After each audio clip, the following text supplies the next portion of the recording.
நிச்சயமாக. பவித்ரா வணக்கம். திருநெல்வேலி மாவட்டம் நாங்குநேரி அருகே உள்ள மருகால்குறிச்சியில் இன்று காலை சற்று முன்பாக சாலையில் சுற்றித் திரிந்த கரடியால் பொதுமக்கள் அச்சம் அடைந்திருக்கின்றனர். திருநெல்வேலி மாவட்டம் மருகால்குறிச்சியில் இருந்து நாங்குநேரிக்கு செல்லும் சாலையில் இன்று காலை 7:30 மணி அளவில் பெரிய அளவிலான கரடி ஒன்று சாலையில் சுற்றித் திரிந்த சம்பவம் அப்பகுதியினரை அதிர்ச்சி அடைய வைத்துள்ளது.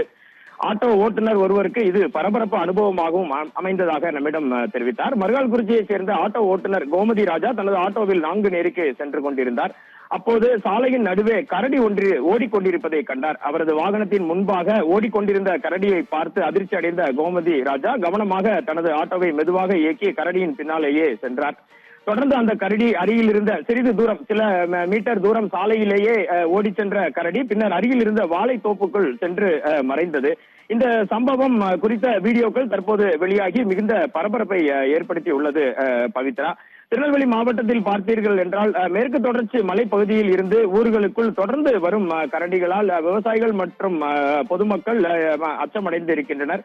வனத்துறை இது குறித்து தீவிர நடவடிக்கை மேற்கொள்ள வேண்டும் என அவர்கள் கேட்டுக் கொண்டுள்ளனர். மேற்கு தொடர்ச்சி மலைப்பகுதியிலான களக்காடு, அம்பாசமுத்திரம், கல்லடைக்குறிச்சி, பாபநாசம், மணிமுத்தாறு போன்ற இடங்களில் அண்மை காலமாக கரடிகள் மலைப்பகுதியில் இருந்து சமவெளி பகுதிக்கு ஊர்களுக்குள் புகுந்து அச்சத்தை ஏற்படுத்தி வருகிறது. இது குறித்து பல்வேறு தகவல்கள் வெளியாகி வரும் நிலையில் 2024ஆம் ஆண்டு கல்லடைக்குறிச்சி பகுதியில் ஊருக்குள் புகுந்த கரடி காலையில் வாசலில் கோலம் போட்டுக் கொண்டிருந்த பெண் ஒருவரை தாக்கியது. அதில் அவர் காயமடைந்து சிகிச்சை பெற்ற செய்தியையும் நாம் விரிவாக வெளியிட்டிருந்தோம்.